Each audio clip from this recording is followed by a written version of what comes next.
జగన్మోహన్ రెడ్డి ముఖ్యమంత్రిగా ఉన్న సమయంలో ఆయనకి సాధ్యం కానిదంటూ ఏదీ లేదు. అధికారాన్ని అడ్డం పెట్టుకొని జగన్మోహన్ రెడ్డి శంకర్ దాదా ఎంబీబీఎస్ లాగా శంకర్ దాదా ఎంసీజీలను ఆయన తయారు చేశారు అనేటువంటి ఆరోపణలు జగన్మోహన్ రెడ్డి మీద వస్తున్నటువంటి నేపథ్యంలోనే అసలు అధికారాన్ని అడ్డం పెట్టుకొని జగన్మోహన్ రెడ్డి ఏం చేశాడు, తన మిత్రుడైన వారికి అర్హత లేనప్పటికీ ఎంసీజే పట్టా ఎలా వచ్చింది అనేది మనం విశ్లేషణ చేసుకునేటువంటి ప్రయత్నం అయితే చేద్దాం. ప్రస్తుతం మనతో పాటు ఉన్నారు ప్రముఖ రాజకీయ విశ్లేషకులు, ప్రముఖ సీనియర్ జర్నలిస్ట్ సిఎస్ రావు గారు. సార్తో మాట్లాడదాం. సార్ నమస్తే. సార్ నమస్తే. మనం ఇప్పటి వరకు శంకర్ దాదా ఎంబీబీఎస్ లాంటి దొంగ డాక్టర్ల గురించి విన్నాం, చూసాం, సినిమాల్లో చూసాం. కానీ జగన్మోహన్ రెడ్డి ముఖ్యమంత్రిగా ఉన్నటువంటి సమయంలో అధికారాన్ని అడ్డం పెట్టుకొని జగన్మోహన్ రెడ్డి సన్నిహితుడైనటువంటి ఒకరికి ఇప్పుడు ఆయనకి అర్హత లేనప్పటికీ జర్నలిజం అండ్ మాస్ కమ్యూనికేషన్లో కృష్ణా యూనివర్సిటీలో ఆయనకి పిహెచ్డి పట్టా ఇచ్చేలాగా జగన్మోహన్ రెడ్డి ప్లాన్ చేశారు, ఇచ్చారు అనేటువంటి ఆరోపణలు అయితే జగన్మోహన్ రెడ్డి ఎదుర్కొంటూ ఉన్నారు. ఏంటి సార్ అసలు ఏం జరిగింది? ఇది కనుక వింటే ఇది అసలు జగన్మోహన్ రెడ్డి హయాంలో ఏదైనా సాధ్యమేనేమో, అధికారం ఉంటే ఏదైనా చేయొచ్చేమో అని ప్రగాఢంగా నమ్మొచ్చు. ఓకే. ఎందుకంటే అధికారం ఉంటే ఇష్టారాజ్యంగా నా రాజ్యం నా ఇష్టం, నా ప్రభుత్వం నా ఇష్టం, నేనే ముఖ్యమంత్రి నేనే రాజు అన్నట్టుగా ఉంది జగన్మోహన్ రెడ్డి గారు.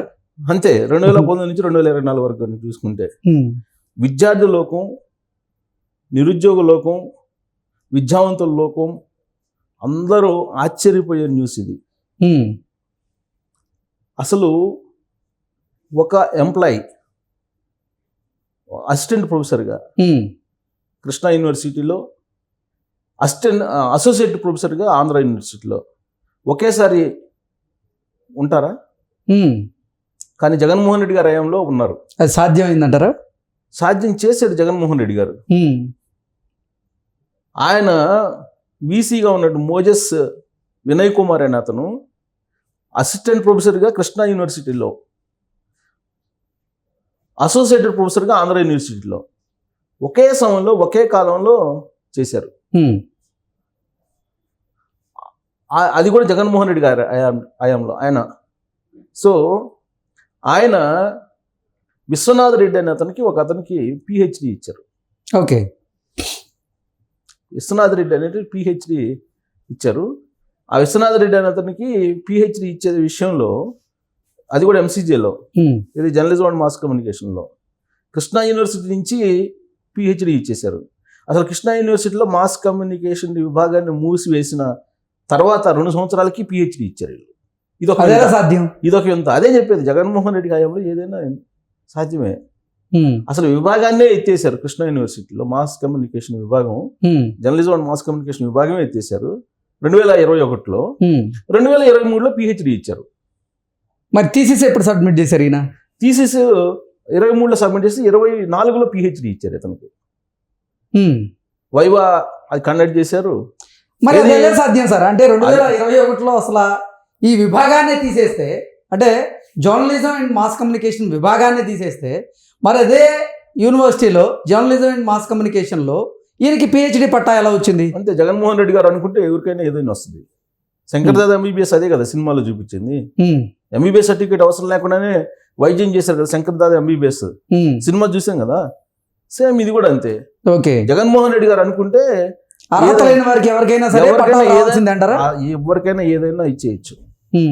ఇంతకన్నా దారుణమైనటువంటి దౌర్భాగ్యమైనటువంటి విషయం ఏదో ఉండదు. జగన్మోహన్ రెడ్డి గారు, రాజశేఖర రెడ్డి గారు అన్నారు రాజేంద్ర తల ఎక్కడ పెట్టుకుంటావా అని.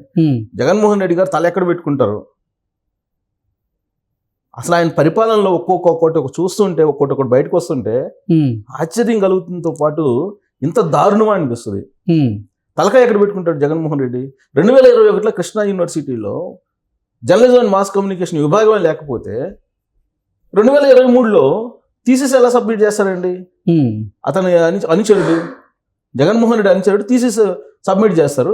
2024 ఫిబ్రవరిలో డాక్టరేట్ ఇస్తారు అతనికి. ఇంతకన్నా దారుణమైన విషయం ఇంకోటి ఉందా? అసలు డాక్టరేట్ ఇవ్వటం అంటే మామూలు విషయం. అందులో జర్నలిజం మాస్ కమ్యూనికేషన్లో డాక్టరేట్ అవ్వటం అంటే ఎంత టఫ్. లేనటువంటి ప్రొఫెసర్ని సృష్టించి థీసిస్ అక్కడ విభాగం లేకపోయినప్పటికీ థీసిస్ తీసుకొని డాక్టరేట్ ఇచ్చినటువంటి ఘనత జగన్మోహన్ రెడ్డి గారికే దక్కింది. దాని మీద విచారణ చేస్తున్నారు.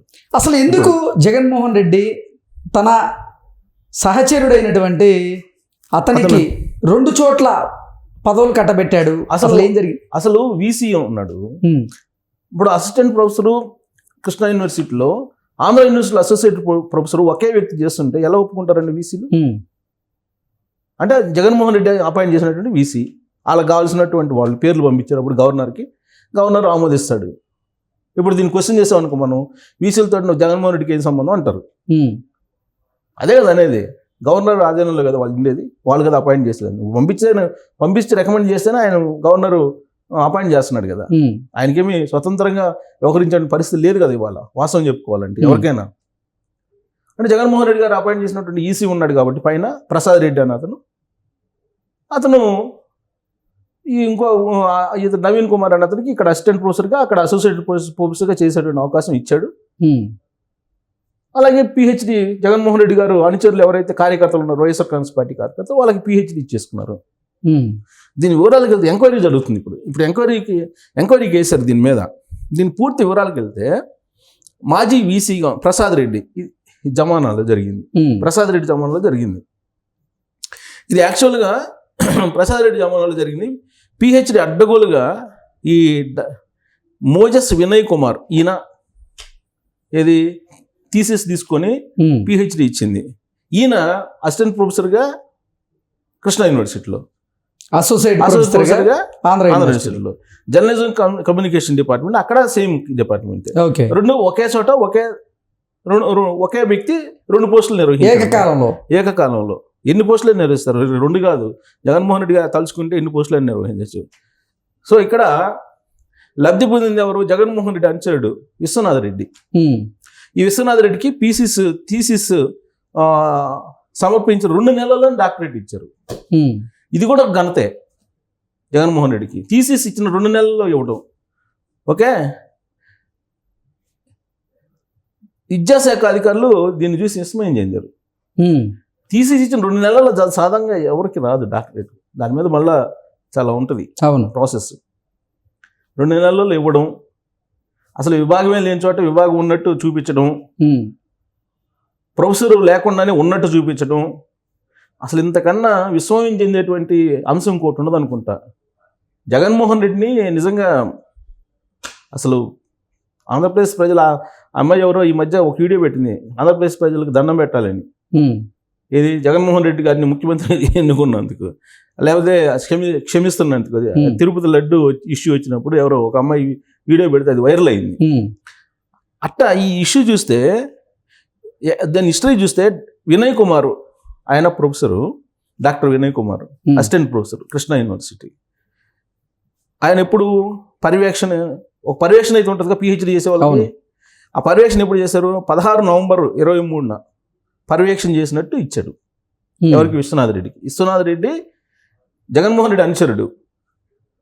ఆయన ఈ డాక్టర్ వినయ్ కుమార్ పర్యవేక్షణలో ఈ పిహెచ్డికి సంబంధించి థీసిస్ తయారు చేసినట్టు ఇచ్చాడు. ఎప్పుడు?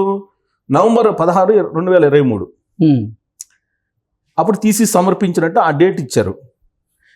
విషయం ఏంటంటే, కృష్ణా యూనివర్సిటీలో జర్నలిజం అండ్ మాస్ కమ్యూనికేషన్ విభాగం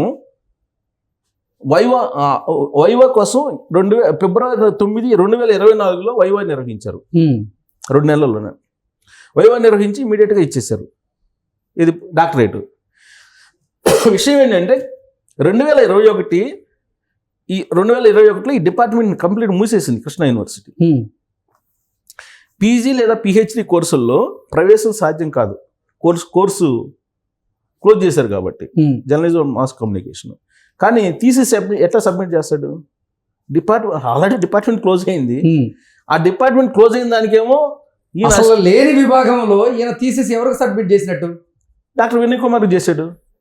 ఈ డాక్టర్ వినయ్ కుమార్ ఎక్కడున్నాడు? అసిస్టెంట్ ప్రొఫెసర్గా ఉన్నారు. దేనికి? లేని డిపార్ట్మెంట్కి. ఇదంతా ఉత్తిత్తి బ్యాంక్ అని సినిమాలు చూపిస్తాడు, బ్రహ్మానందం ఒకటి ఉత్తిత్తి బ్యాంక్ పెడతాడు. ఆ టైప్లో ఉంది ఇది. మొత్తం ఇదంతా దారుణమైనటువంటి. ఇక డిపార్ట్మెంట్ మూతపడినప్పటికీ డిపార్ట్మెంట్ నుంచి పిహెచ్డి అవార్డు 2023 నవంబర్ 16న అప్పుడు ముఖ్యమంత్రి జగన్మోహన్ రెడ్డికి అత్యంత విశ్వనాథ్ రెడ్డి థీసిస్ సమర్పించాడు. ఎగ్జిక్యూటివ్ కౌన్సిల్ తీర్మానం ఎప్పుడు జరిగింది? 2021 జూన్ 17న చేశారు. అప్పటికే మూసేసింది ఇది. జూన్ 17వ తారీఖున ఎగ్జిక్యూటివ్ కౌన్సిల్ తీర్మానం చేసినట్టు క్రియేట్ చేశారు. అప్పటికి అసలు లేని దానికి తీర్మానం చేసినట్టు చేశాడు. తర్వాత విశ్వనాథ్ రెడ్డి వైవాను 24 ఫిబ్రవరిలో నిర్వహించాడు. దాంతో ఈ ఈ వినయ్ కుమార్ అనే అతను డాక్టరేట్ అయితే ఇచ్చేసాడు ఆయనకి. అప్పుడు ఇచ్చినప్పుడు ఈయనేంటి అసిస్టెంట్ ప్రొఫెసర్గా సంతకాలు చేశాడు పత్రాల మీద. ఆ డిపార్ట్మెంట్కి, లేని డిపార్ట్మెంట్కి 2001లో మూసేసిన డిపార్ట్మెంట్కి 2004లో అసిస్టెంట్ ప్రొఫెసర్గా నేను ఉన్నానని చెప్పేసి 2004 ఫిబ్రవరిలో సంతకం చేశాడు ఆయన, వినయ్ కుమార్ ఈ డాక్టరేట్ దాని మీద. సో అప్పటికి ఆయన ఎక్కడున్నాడు? వాస్తవంగా ఆంధ్ర యూనివర్సిటీలో అసిస్టెంట్ ప్రొఫెసర్గా ఉన్నాడు ఆయన, అసోసియేట్ ప్రొఫెసర్గా. సో బదిలీ ఎప్పుడూ అయిపోయాడు కృష్ణా యూనివర్సిటీ నుంచి ఆయన ఎక్కడికి అసోసియేట్ ప్రొఫెసర్గా. 2021లో క్లోజ్ అయిపోయింది జర్నలిజం మాస్ కమ్యూనికేషన్. 2024లో తను అసిస్టెంట్ ప్రొఫెసర్గా డాక్టరేట్ ఇస్తున్నట్టు పట్టా ఇచ్చేశాడు విశ్వనాథ్ రెడ్డికి, జగన్మోహన్ రెడ్డి గారు అనుచరుడు. సో ఇంత దారుణం జరుగుతుంటే కాదేది అవకతవకలకు అనర్హం అంటారా? అంతే కదా, సంతకాలు దాచిపెట్టారు, డిపార్ట్మెంట్ని మూసిపెట్టారు, లేని పోస్ట్ని ఉన్నట్టు క్రియేట్ చేశారు, థీసిస్ చేయకుండా చేసినట్టు చేశారు, వైవా నిర్వహించినట్టు చేశారు, కౌన్సిల్లో తీర్మానం చేయకుండా చేసినట్టు చేశారు. అసలు అన్ని ఒకటి కాదు. ఈ సంతకాలన్నీ దాని మీద విద్యాశాఖ ఆశ్చర్యపోయి విచారణకు ఆదేశించింది. ఒక వింత కాదు, 2019 నుంచి 2024 వరకు అనేకమైనటువంటి వింతలు జరిగాయి. ఆ వింతల్లో విద్యావేత్తలు అందరూ విస్మయం చెందే వింత ఇది. భారతిరెడ్డి గారు చెప్తే మైనింగ్ డిపార్ట్మెంట్లో ఎవరికైనా చదువుకున్నా లేకపోయినా ఉద్యోగం కావాల్సిందే, లేదా బెవరేజ్ కార్పొరేషన్లో సజ్జల రామకృష్ణారెడ్డి గారు రికమెండ్ చేస్తే చదివినా చదవకపోయినా చదువున్నా లేకపోయినా ఖచ్చితంగా ఉద్యోగం ఇవ్వాల్సిందే. అవినాష్ రెడ్డి చెప్తే అగ్నిమాపక శాఖలో ఎవరికైనా ఉద్యోగాలు, అవినాష్ రెడ్డి చెప్తే అగ్నిమాపక శాఖలో ఎవరికైనా ఉద్యోగాలు ఇవ్వాల్సిందే. ఉద్యోగాలు ఇచ్చిన తర్వాత నువ్వు ఆఫీస్కి వచ్చినా రాకపోయినా నీకు మాత్రం నెల జీతం 1,00,000-1,50,000 పడిద్ది. వీళ్ళందరూ కడప జిల్లాకు సంబంధించినటువంటి వైఎస్ఆర్ కాంగ్రెస్ పార్టీ కార్యకర్తలు అని చెప్పి ఇప్పుడు బయటపడుతుంది. కొన్ని వేల కోట్ల రూపాయలు ఈ విధంగా తగలేశారు 5 సంవత్సరాల్లో. తగలేశారు. ఈ పిహెచ్డీలు ఇవ్వటం ఏంటి? జర్నలిజం అండ్ మాస్ కమ్యూనికేషన్లో అర్హత లేని వాళ్ళకి అసలు డిపార్ట్మెంటే లేకుండా ఉన్నట్టు క్రియేట్ చేసి దీనికి ఎవరు బాధ్యులు? గవర్నర్ చేయాలా? ఎందుకంటే యూనివర్సిటీ గవర్నరే కదా, మొత్తం గవర్నర్ ఆధీనంలో ఉండండి కదా ఉండేది. ఆ రోజు ఉన్నటువంటి గవర్నర్ని చేయాలా, లేకపోతే ఇప్పుడు ఆ రోజున ముఖ్యమంత్రిని బాధ్యం చేయాలా, లేదంటే డాక్టరేట్ ఇచ్చినటువంటి ప్రొఫెసర్ ఎవరైతే ఉన్నారో ఆయన చేయాలా, లేదంటే వీసీ ప్రసాద్ రెడ్డిని చేయాలా? ఎవరిని బాధ్యం చేయాలి? లేని డిపార్ట్మెంట్ ఉన్నట్టు, ఆ డిపార్ట్మెంట్కి హెడ్డే లేకపోతే అసిస్టెంట్ ప్రొఫెసర్ ఉన్నట్టు, అసిస్టెంట్ ప్రొఫెసర్ ఏమో మళ్ళీ ఆంధ్ర యూనివర్సిటీలో ఉన్నట్టు. వీళ్ళు అసలు ఆంధ్ర యూనివర్సిటీలో, కృష్ణా యూనివర్సిటీలో ఒకేసారి ఒక ప్రొఫెసర్ అసిస్టెంట్ ప్రొఫెసర్గా అసోసియేట్ ప్రొఫెసర్ ఎలా ఉంటారు అసలు? ఎన్ని విచిత్రమైనటువంటి పరిణామాలు కలియుగంలో చూడరానివి చూస్తుంటాం అని చెప్పి అంటుంటారు ఆధ్యాత్మికవేత్తలు. కలియుగం అంటే అంతే అని. అలా జగన్మోహన్ రెడ్డి చూపించినటువంటి కలియుగ ధర్మం అంటారా ఇప్పుడు? ఈ వింతలు చూస్తుంటే కలియుగంలో మరి ఇలాంటివన్నీ చూడాల్సి వస్తుంది. ఓకే, లేకపోతే ఇంత దారుణాలు ఎక్కడైనా చూస్తామా? శంకర్ దాదా ఎంబీబీఎస్ సినిమా చూసాం కానీ రియల్గా చూపించాడు జగన్మోహన్ రెడ్డి గారు. శంకర్ దాదా ఎంసీజే అని రియల్గా చూపించాడు. ఓకే.